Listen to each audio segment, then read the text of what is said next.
Assalamualaikum warahmatullahi wabarakatuh. Salam sejahtera untuk kita semua bosku. Salam NKRI, salam merah putih. Yes. Selamat pagi, selamat siang, selamat sore, selamat malam bagi siapapun kalian yang menonton di waktu yang saya sebutkan tadi. Ya, tentunya itulah yang jelasnya bukan di hari kiamat ya. Oke bosku. Jadi kali ini saya ingin menyajikan video di mana netizen tuh memberikan ulti kepada Ternak Mulyono. Ya, kita tahu bahwa Ternak Mulyono ini adalah si koplak yang unlimited, yang tidak bakalan tobat lagi, tidak bakalan berubah pikirannya karena saking cintanya tuh kepada si Mulyono. Jadi walaupun banyak kesalahan yang sudah diungkapkan, diperlihatkan di media, mereka belum percaya sama sekali. Yes. Nah, yang unik dari Bang Bobong, ya Bang Bobon yang saya suka juga nonton kontennya tuh ya masak-masak. Kalau nggak salah tuh di video terakhirnya kemarin, ia wawancara dengan ODGJ bertanya soal Pertamax Oplos, dan itu sangat ngeri jawabannya ODGJ. Kalian tahu lah pasti gambarnya. Dan yang paling menarik ialah beberapa alasan mengapa Adili Mulyono atau Joko itu tidak mungkin dilaksanakan. Kira-kira apa guys? Mari kita simak videonya. Bagaimana tanggapan Ibu tentang oplosan Pertamina, Pertamax yang dioplos dari Pertalite? Bagaimana tanggapan Ibu sebagai seorang konsumen? Sebagai seorang konsumen, oplosan dari Pertamina Pertalite, alhamdulillah banyak memadahi untuk keperluan aku seharian. 62%. Oh, 62%. Nggak tahu apanya tuh. Aku sebenarnya 167,21% derajat Celcius. Ois, mantap. Lumayan sistematis ya dia. Berarti tanggapan Ibu masih sangat puas ya. Kalau bisa diteruskan saja ya oplosan itu ya. Merdeka. Yang kayak begini sotoy. Lo pendukung palsu. Sama-sama pendukung garis keras. Kesehari-harian gua tuh sama ibu. Nih lo lihat nih. Asik, Presiden ke-7 RI Widodo dan Ibu Riana berangkat ke Jakarta, diundang Besti di acara. Oh,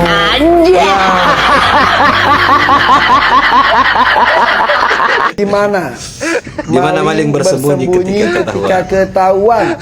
Ya, kalau itu pertanyaan yang gampang banget. Ketika maling ketahuan, maka mereka akan bersembunyi di bawah ketiak penguasa. Contohnya si Jul tuh yang pernah tersandung kasus impor gula, dan si Angga yang terseret kasus minyak goreng. Yo, Ips.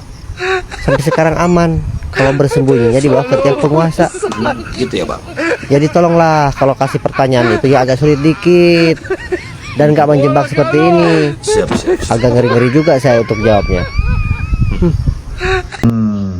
3 periode. Lihat kejadian belakangan ini, saya jadi makin paham Kenapa Bang?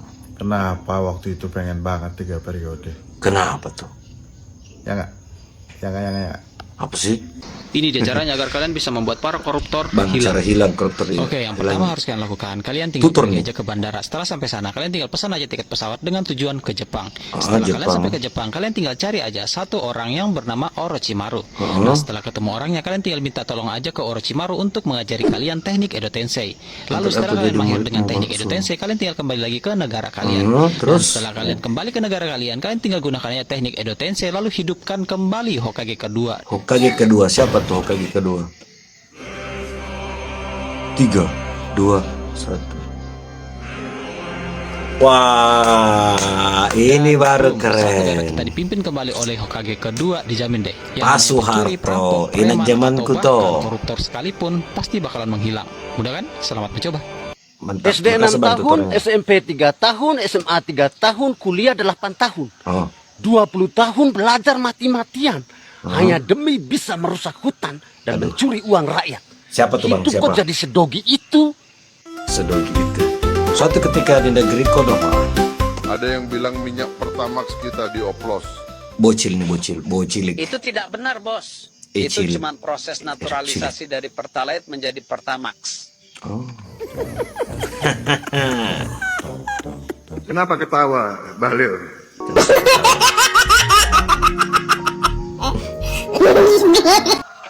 Adek, jangan ngomong sembarangan lagi ya. Kok mirip Kalau ya kita sama si pinter, itu tuh. Kita nggak boleh sombong.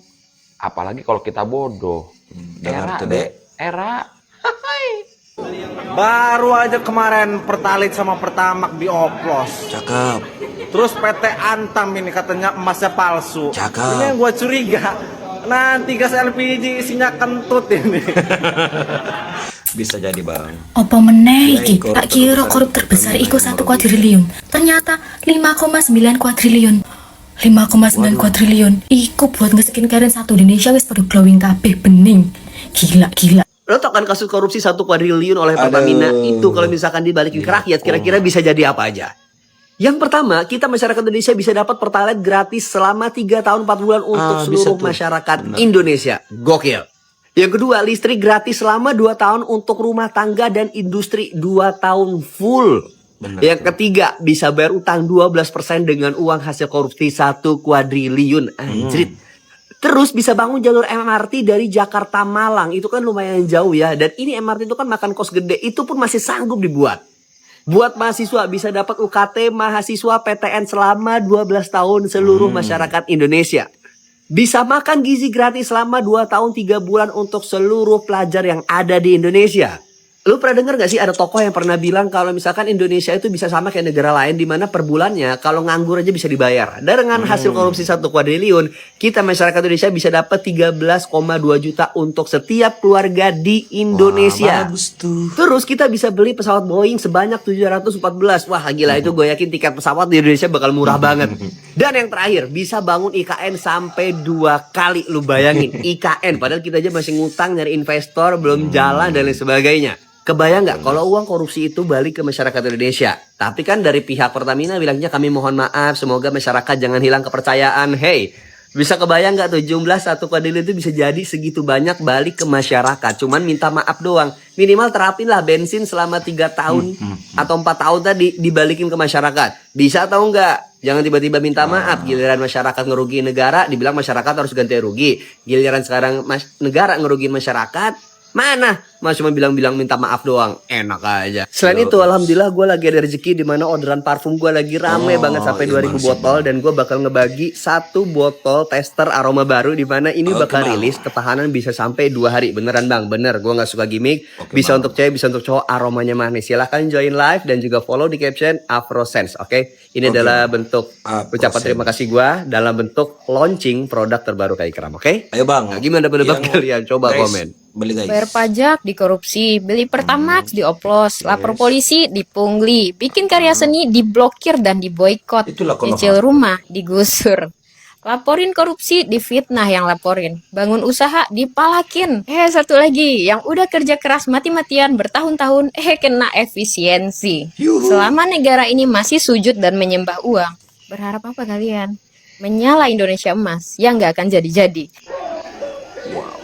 Nah, guys, menurut kalian apa kayak orang yang sabar? Pokoknya bagus sekali, saya suka sekali sama Pak Jokowi.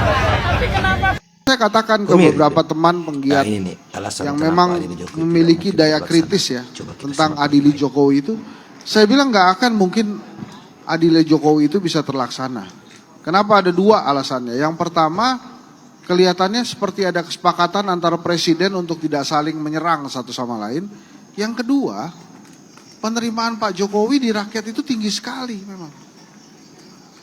Yang sekarang kemudian diikuti oleh Pak Prabowo. Makanya Pak Prabowo nggak pengen jauh-jauh dari Jokowi. Kenapa? Karena mereka, Pak Prabowo itu belajar banyak dari Jokowi tentang bagaimana disukai. Itu whether you like it or not, itulah kenyataannya. Suka atau tidak suka, itulah kenyataannya.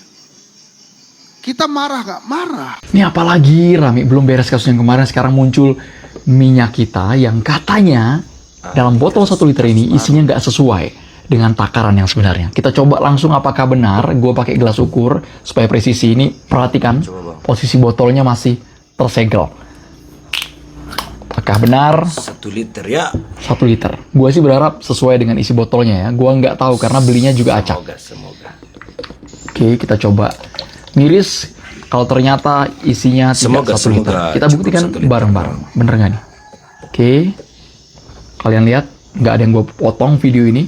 Ya siap. Berapa ini takarannya? 800 guys. 800 mili guys. 200 mili di mana? Ini beneran ini. Gua kirain ketahuannya pas kemarin sidak doang pada tanggal 8 Maret. Wah nih bos. Ini bayangin kalau rata-rata masyarakat nemuin di lapangan isinya cuma 800 mili, sisanya kemana?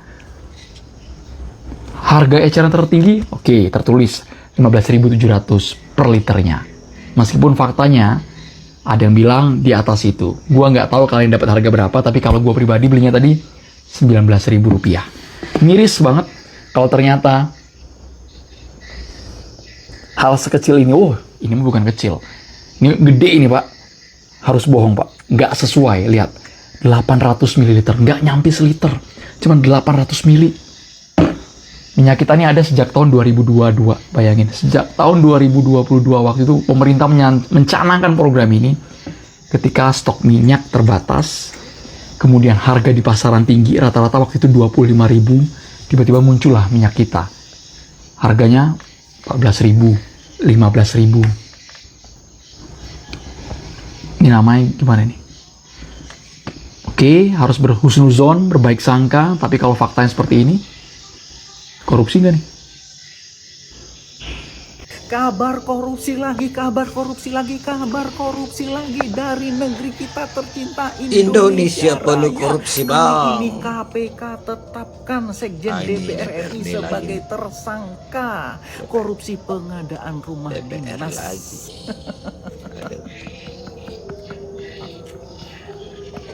Begini amat ya pejabat di Indonesia ini. Kalau nggak korupsi, kolusi, nepotisme, berbuat jahat. Terus prestasi apa yang mereka miliki untuk rakyat, untuk mensejahterakan rakyat? Kalau setiap hari itu korupsi. Saya sebagai konten kreator sebenarnya capek dan lelah tiap hari harus konten korupsi, capek.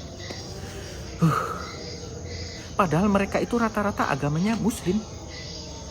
Tapi kok korupsinya besar-besaran, gila-gilaan seperti itu? Iya kan muslimnya di jidat bang. Saya nggak habis pikir sama mereka, apa yang mereka cari. Mereka sudah punya jabatan, mereka sudah punya kekuasaan, mereka sudah punya fasilitas dari negara yang dibiayai oleh rakyat. Mereka masih saja korupsi. Netizen saya capek mau ngata-ngatain mereka, ya udah kata-katain aja di komen ini, kata-katain mereka. Capek saya netizen. Koruptor harus dimetongkan itu. Dengan heroiknya, Deddy Corbuzier bilang gak akan ngambil gaji staf sus. Please deh, klasik banget. Skenario-nya selalu kayak gini, gak ngambil gaji seolah-olah itu bentuk pengorbanan dan pengabdian tertinggi terhadap negara. Basi tau gak? Buat Deddy, gaji staf sus belasan juta gak ada artinya. Buat apa? Bukan uang yang dia cari, bukan gaji yang dia cari. Tahu apa yang dia cari? Ya jelas kekuasaan itu sendiri. Kekuasaan bernilai jauh lebih besar daripada uang. Ngebuka akses ke lingkaran elit, kontrol atas kebijakan, pengaruh besar, dan status sosial yang gak bisa dibeli gitu aja. Orang yang punya kekuasaan bisa gampang dapat uang kapan aja, tapi orang yang cuma punya uang belum tentu bisa beli kekuasaan. Makanya orang-orang kaya berlomba-lomba masuk politik, bukan buat pengabdian, tapi buat mengamankan kepentingan mereka. Apalah artinya nggak ngambil gaji belasan juta kalau dibaliknya ada akses ke proyek triliunan, peluang masuk lingkaran elit politik dan bisnis, fasilitas mewah, dan modal sosial yang bisa dikapitalisasi kapan aja. Buat Deddy, jelas ini tiket emas untuk loncatan yang lebih besar, entah di panggung politik, ekspansi bisnis, ataupun keduanya. Lihat deh pengusaha besar di negeri ini, nggak cukup sama bisnis triliunan, mereka masuk politik buat ngatur kebijakan, motong birokrasi, dan ngamanin proyek-proyek besar. Di Indonesia, akses ke pemerintahan berarti akses ke regulasi, APBN, dan kebijakan yang bisa dikondisikan sesuai kepentingan pribadi dan kelompok. Gak cuma itu, kekuasaan juga berfungsi sebagai tameng. Di Indonesia, makin tinggi posisinya, makin sulit disentuh sama hukum. Orang-orang di dalam lingkaran kekuasaan biasanya punya imunitas politik. Mereka ada dalam satu sistem yang saling melindungi. Jadi ya bukan cuma peluang ekonomi, tapi sekaligus tameng untuk melindungi kepentingannya di masa depan. Jadi kalau ada pejabat yang bilang gak mau ngambil gaji sebagai bentuk pengabdian, ya jelas bohong. Jangan mau dibego-begoin deh. Lu pada udah lihat videonya dia belum? Sepakat mbak. Bukan. Apa di bang? Santai bang. Lu pada udah lihat videonya dia belum? Atau yang ini? Sudah. Kalau belum, nih gua kasih cuplikannya bentar. Gua tungguin deh. Kalau saya jadi dirut, saya bisa langsung pecat tuh dirut Sekolah. Karena untuk ke notaris saya yang putuskan. Om saya Ahok. tidak pernah takut sama menteri BUMN manapun. Sama saya benar. Kenapa saya dikurung? Tidak boleh jadi dirut. Janjikan saya jadi dirut untuk membereskan. Makanya saya bisa melakukan sebatas bisa saya awasi. Saya sering ngancam mereka secara kasar. Kalian yang anggap saya nggak berdaya hari ini. Mungkin ada yang anggap saya itu macam ompong di Pertamina karena nggak jadi dirut. Tapi kalian tunggu, waktu akan berputar. Semua catatannya yang saya pegang. Satu hari ganti rezim, kau penjarain kalian semua sini. Mana? Udah. Pertanyaan gue satu. Sumpah gue nggak tahu siapa yang berwenang ya, yang bisa nunjuk dia jadi dirut. Pertanyaan saya kepada Bapak, Pak, kenapa nggak ditunjuk jadi dirut, Pak? Bapak takut ya? Bapak ada yang diumpet-umpetin ya? Bapak punya boroknya sendiri ya? Pak Ahok nggak dijadi-jadiin dirut? Hah? Pertanyaan gue yang kedua. Coba lu cari deh di video itu tuh udah di repost berkali-kali, banyak banget videonya. Ada aja curut berhandphone, sosok komen. Pas udah ketangkep sekarang aja baru keluar. Gimana waktu di Pertamina mana? Ngedang, badan ngemot otak udang, sini gue kasih tahu ya. Ibaratnya gini, misalnya nih, di satu sekolah ada satu kasus pembulian yang parah banget. Nah, terus habis itu, lu sebagai orang yang jujur, karena lu memiliki integritas, lu mengetahui, tapi lu gak ikut-ikutan. Orang kalau berbuat jahat kayak gitu, pasti berkelompok dan ngajak-ngajak orang lain. Gunanya apa? Supaya tak tertangkap. Mungkin dia kerja sama temennya yang lain untuk ngawasin guru lewat atau enggak. Mungkin dia kerja sama OB sekolah untuk kalau misalnya nih anak ngadu, terus habis itu nih OB sekolahnya sosok jadi saksi. Enggak bu, saya lihat enggak gitu kok kasusnya. Nah, kalau lu sendiri doang nih modal berani sama jujur, terus ngaduin dia, bisa lu aduin ke wakil kepala sekolah. Nanti sama wakil kepala sekolahnya kan akan dikonfront ya kan. Nah, dia karena gerombolannya lebih banyak, dia akan bilang, ih enggak kita enggak gitu, dia fitnah pak. Akan berbalik, yang jadinya kelihatan salah dan gila lu. Habis itu besok harinya pas lu masuk sekolah, lu diapain? Coba digebukin pasti. Pagi pas masuk kelas lu akan diginiin. Ngapain lu ngaduin gua? Sama di sini semprol. Apalagi urusannya korupsi yang sampai satu kuadrilian. Lupa lagi gue namanya. Nah, apa kabar ini? Yang kasus korupsi menyangkut uang 1 kuadriliun. Lu cuma modal berani sama jujur doang, gak punya kedudukan dengan wewenang pas. Pernah nonton film gak lu? Udah kejahatan dan menyangkut uang yang lebih kecil aja. Nyawa lu sama nyawa keluarga lu jadi taruhannya. Pasti jadi diancam dong. Nah, nonton film punya TV. Apa kabar ini 1 kuadriliun, nyedang? Badan ngemot otak udang. Nah, terus yang ketiga, benar. Sebelum gue bahas yang ketiga, ini kan kita lagi bahas tentang korupsi. Gue mau nanya terus. Gue mau nanya dulu. Sepeda apa yang gak bisa dicet? Ayo. Gak tahu kan? Sepeda yang gak bisa dicet, sepeda hilang. Ini gak terlalu lucu ya? Mau bagi-bagi sepeda ke mah. Tapi kan lucu. Gimana lu mau cet? Sepedanya hilang. Iya, aduh, tambah dijelasin tambah gak lucu. Sorry. Yang nomor 3, gue yakin di Indonesia masih banyak orang jujur. Amin, semoga ya Tuhan. Dari dulu gue udah yakin Pak Ahok ini masuk top 3 pasti. Kenapa gue seyakin itu? Pertama, coba pakai bareng-bareng yuk. Dia dari dulu itu kan selalu keluar banget ya kan. Berani ngebongkar ini, berani speak tentang ini, gini. Di politik bro, kalau orang gak suka sama lu akan coba dijatuhkan dengan hal-hal buruk yang pernah dia lakukan di masa lalu. Contohnya dia juga pernah korupsi, dia pernah terlibat gratifikasi, dia pernah ini itu. Makanya banyak orang yang sebelum masuk ke politik, dia berani keluar. Setelah masuk politik, jawabannya politisi sekali. Kalau ditanya tentang ini, saya tidak. Itu tandanya rahasianya dia, boroknya dia dipegang sama politikus lain. Lihat, Pak Ahok berani banget. Dan orang banyak banget yang kesel sama dia. Gue tahu orang banyak yang dendam sama dia. Tapi gak ada yang bisa jatuhin dia. Gue kecewa banget urusan Jakarta adalah satu-satunya cara ngejatuhin dia adalah cuma lewat agama. Seakan itu sebuah kesalahan. Nah, untuk Pak Prabowo, kalau Bapak mau Indonesia cepat maju, Pak, orang-orang kayak gini harus dikasih jabatan yang benar. Dari kapan tahu harusnya dia jadi dirut Pertamina. Dibongkar semuanya. Sekarang kan udah terlambat ngomongin yang lalu. Bisa gak sih Pak dia jadi ketua KPK? Hah? Saya setuju banget Pak Ahok jadi ketua KPK. Banyak banget yang langsung kebetulan kencing di celana itu. Ini kemarin semenjak Pertamina terungkap aja, ada lagi orang pajak yang uang negara 21M atau apa dipakai untuk fashion show anaknya. Hebat. Orang Indonesia bayar pajak susah-susah, penghasilan belum dapat di tangan, belum dibeliin susu anak, belum dibeliin beras, air, udah dipotong pajak. Sama si kunjuk satu itu, malah untuk fashion show anaknya. Anggap ini kepala-kepalanya. Ada korupsi pupuk yang merugikan petani. Aduh, sedih banget gua. Petani salah apa sih sampai lu gituin, ha? Intinya kasus korupsi ternyata di semua sektor, Pak. Awas aja sampai gua dengar tiba-tiba, akhirnya ketangkap nih bos air, tara. Dia korupsinya gimana? Iya, air yang kita suka minum itu ternyata adalah air cebok WC umum oplosan. Pas penangkapan tuh orang di preskonin, gue lari, gue flying kick, bijinya kenceng banget sampai naik leher sini. Pas dia foto di penjara, Pak itu di bawahnya apa gondongan? Enggak, ini biji saya.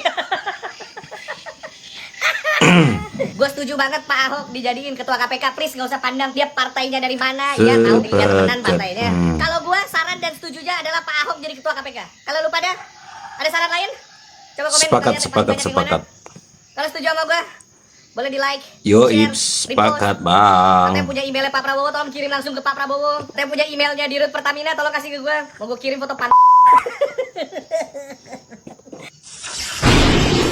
publik. Wah, ini akankah peristiwa 98 akan terulang? Sebetulnya reformasi jilid 2 itu.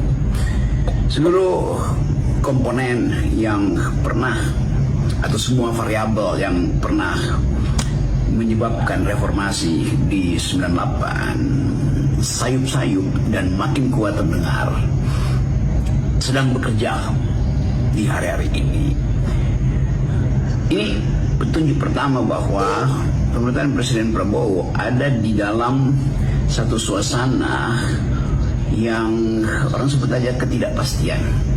Padahal kita tahu bahwa kebutuhan kita untuk investasi yang memang sangat diperlukan untuk mendrive 8% pertumbuhan ekonomi memerlukan kepastian. Semua teori di dunia itu tidak ada orang yang mau investasi di suatu negara, dalam hal Indonesia tentu, bila tidak ada kepastian arah politik, kepastian ketertiban atau order di dalam pemerintahan, kepastian stabilitas, kepastian hukum apalagi itu.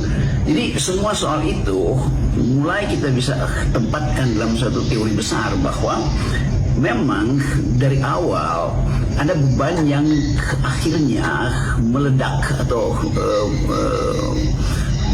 bukan sekedar meledak, tapi menindih, beban yang menindih pemerintahan Presiden Prabowo akibat kebijakan presiden sebelumnya tuh. Hal yang biasa orang katakan, lo semuanya Jokowi gitu. Kan sekarang Presiden Prabowo, oh iya, politik itu, ekonomi itu, rencana itu, semua hal yang pernah dilakukan di masa lalu tentu punya impact di masa kini. Jadi kalau dikatakan bahwa kan ini periodenya Pak Prabowo, oh iya 800 triliun yang mesti dibayar itu hutang dari Prabowo. Bukan, itu hutang Bapak Anda, Presiden Jokowi. Bahwa konflik agraria yang terus berlangsung hari ini dimulai 100 hari yang lalu ketika Presiden Prabowo memerintah. Betul. Ya itu dulunya di situ cara baser-baser ini berargumentasi. Kan itu semua adalah limpahan dari presiden sebelumnya. Konflik di Rempang, konflik di Sulawesi Tengah, macam-macam itu adalah bawaan dari presiden sebelumnya. Jadi kita melihat sebetulnya apa conditional yang bisa kita pakai sebagai penanda untuk menganalisis bahwa keadaan hari-hari ini sangat mirip atau mengarah pada kondisi yang pernah kita alami di 1998 yang kita sebut sebagai era reformasi. 5 kejadian viral dari pemerintah yang ngeselin dalam 1-2 minggu ke belakang. Oke, kita absen satu-satu.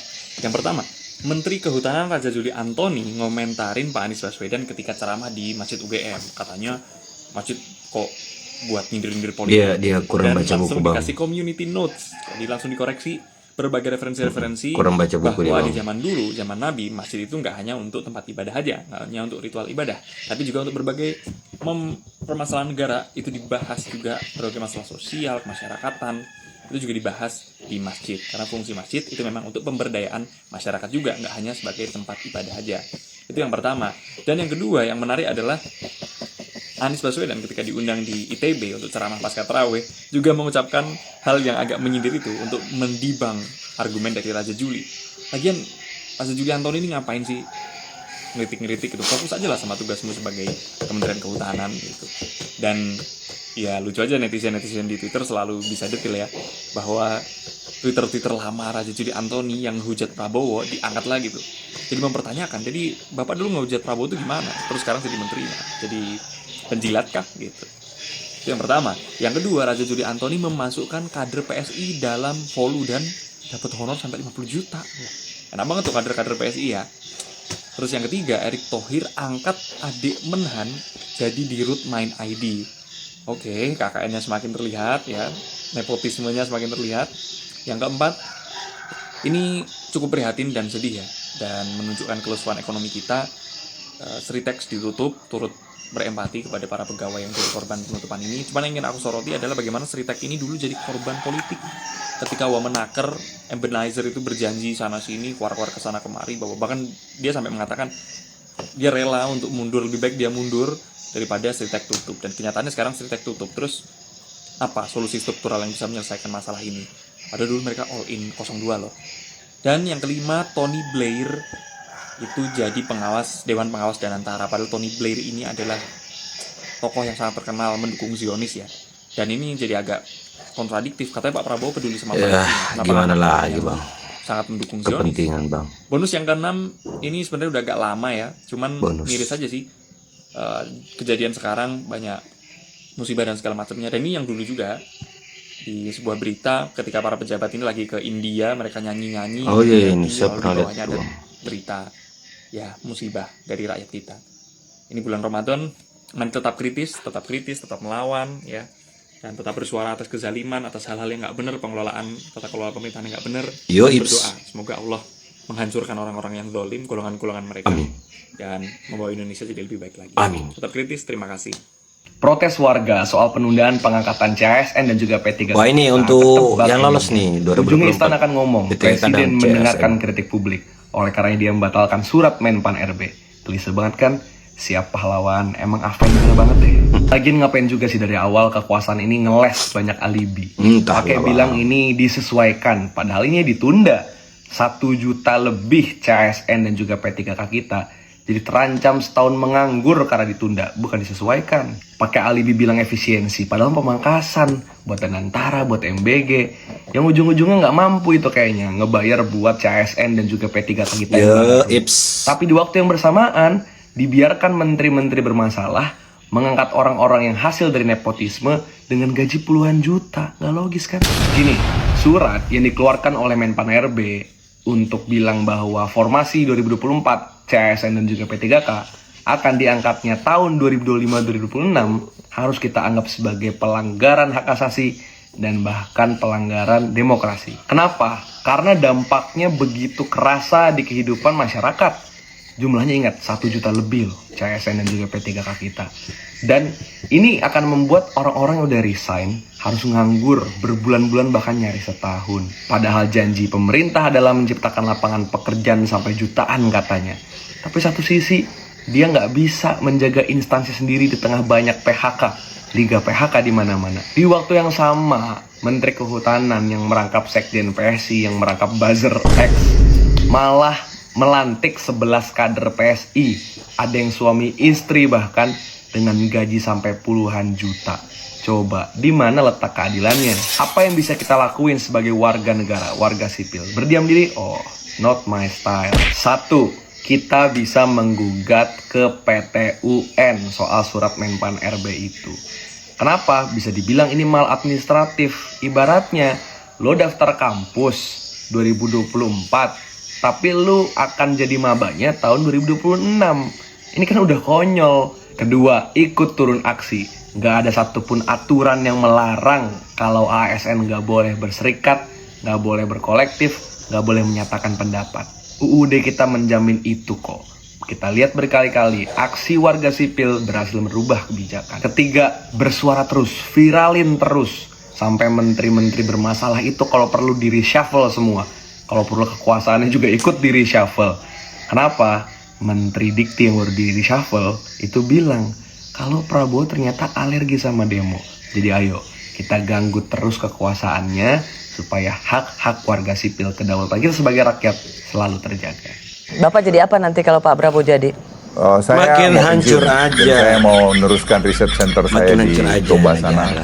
Saya izinkan saya untuk tidak percaya. Karena waktu di Singapura Bapak juga bilang nggak mau ini lagi, nanti baliknya waktu 14 Februari. Kalau saya jadi menteri sudah saya bilang tidak, dan istri saya juga sudah sangat keras tidak setuju saya jadi menteri lagi. Saya pikir ya saya mengangkat Jenderal TNI Purnawirawan Luhut Binsar Panjaitan sebagai Ketua Dewan Ekonomi Nasional, dan kepada yang bersangkutan diberikan hak keuangan dan fasilitas lainnya sesuai dengan ketentuan peraturan perundang-undangan.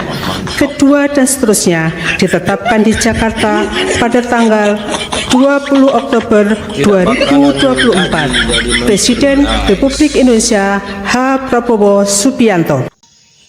Legend opung nih bos, senggol dong, gaskan bang. Oke bosku, jadi memang entah apa dosa negeri ini ya, salah juga kalau dikatakan dosa ya. Kenapa banyak sekali koruptor guys? Ini itu gimana ya? Nggak ditangkap semua, duit tidak dikembalikan.